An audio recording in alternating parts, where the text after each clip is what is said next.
All right, guys. Back here today, just kind of going over a few of my. These are my Armscore Rock Island Armory 1911s that I have, part of my collection.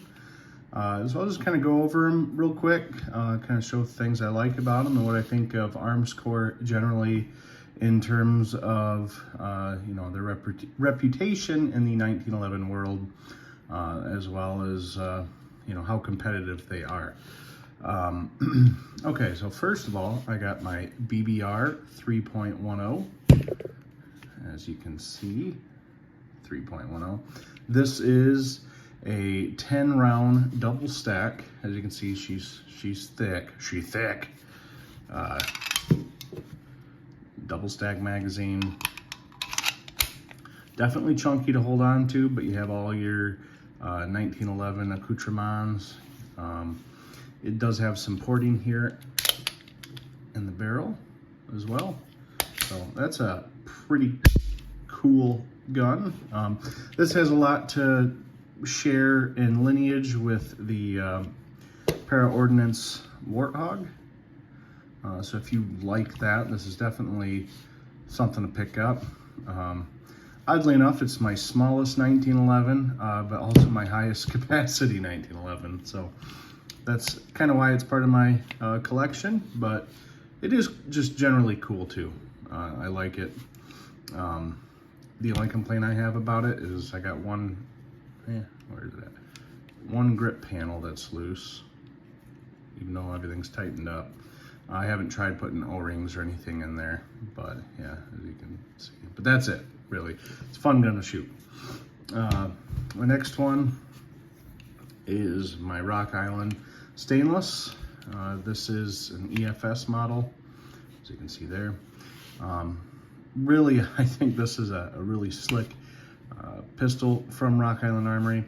I will say that I don't necessarily like the smaller parts. Like, this is kind of a cheapy chrome looking trigger. The slide stop, safety, hammer, they all kind of have just a little bit less premium feel per se. Not saying that they're bad, they definitely work, but they're a different color than the rest of the gun. I did change out the mag release on this because the one that was in it I didn't really care for. It had very shallow serrations on it. So that's a Wilson Combat in there, but that's cool because you can obviously change out things that you don't like about it. But I do like the overall finish in terms of the slide and the frame. I mean, I think those look really good. I don't know why Armscore doesn't put out more stainless guns. I generally think they look pretty nice. This, I haven't really been going over any prices, but pretty reasonable too, if you'll tell me. I think this was around 600.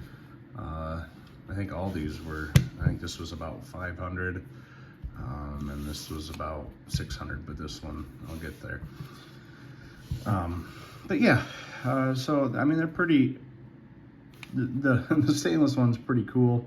You got blackout sights. But like I said, very nice shooting 1911. Pretty cool, you get a lot of features. Like I said, the only thing is some of the extra pieces on there are maybe a little on the cheaper side. But in terms of like slide fitment, this is one of my tightest ones I got. There is absolutely zero wiggle. As you can see, she's empty and nice trigger. But yeah. And the last one of my Armscore series that I have is a 22 TCM. This is a 9mm combo version. This is out of the Rock series. It's a single stack, I believe, 9 round magazine. No, sorry, 10, my bad. But you do get a magwell, stuff like that, some G10 grips, a little bit better trigger. generally I think the parts on it look a little nicer than obviously on the stainless here. I actually wouldn't mind this trigger on that, but this I think is really part of a pinnacle for Rock Island Armory. These are nice. This one is a little bit wigglier, but it does have a lot of features. Like I said, I paid about $600 for this, but I got the extra barrel for 9mm, and it came with 3 magazines, and it has some nicer sights on it, and you get a lot of features out of it. But oh, and some front serrations there. But I'll get them all in frame here.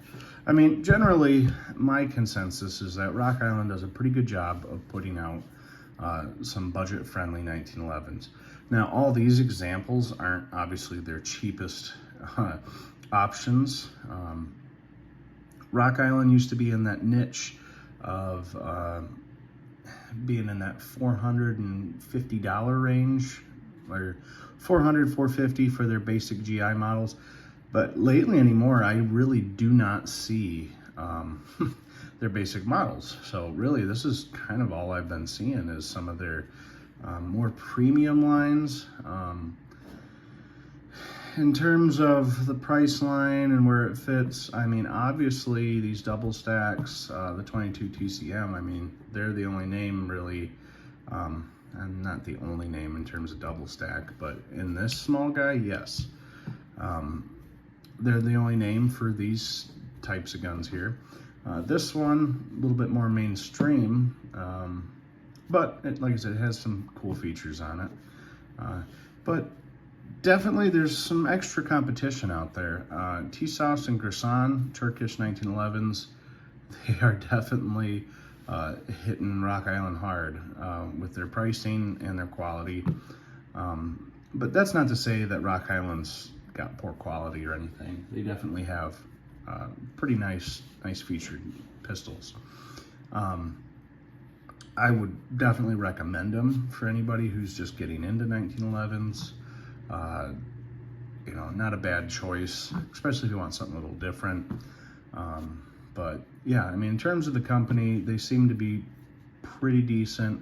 I have had issues with their 206 revolver that I had, and it wasn't that I had a part break on me. It wasn't that it was poorly made. It was just so dirty that when I tried to operate it, there's so much filth in it that it wouldn't operate normal.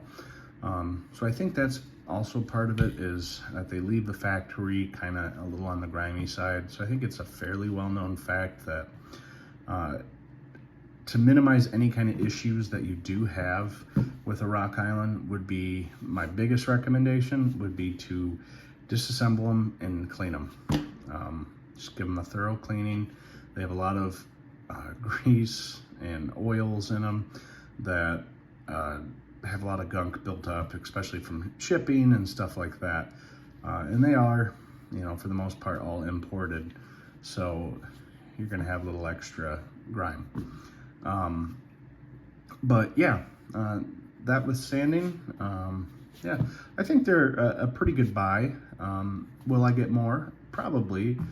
Depends on really what niche I'm looking for. If I ever find one, I wouldn't mind getting one of their officer-sized GIs in 45 ACP. I just think that they're pretty cool. Wouldn't be a bad idea for carry, mainly because they have, you know, those GI sights that are very, you know, they're not going to hang up and stuff like that. And they're thin. So 1911s are just generally thin. That's a very nice feature. So I wouldn't mind getting one of them, or maybe another full-size Rock Series 10mm or something like that. But that's cool. They do have a lot of caliber options that you can choose from, and I definitely think they're worth a look. So I don't know. Let me know what your guys' experiences are with Rock Island Arms Corps 1911s. So far, I've had very good luck, and yeah, they're pretty cool.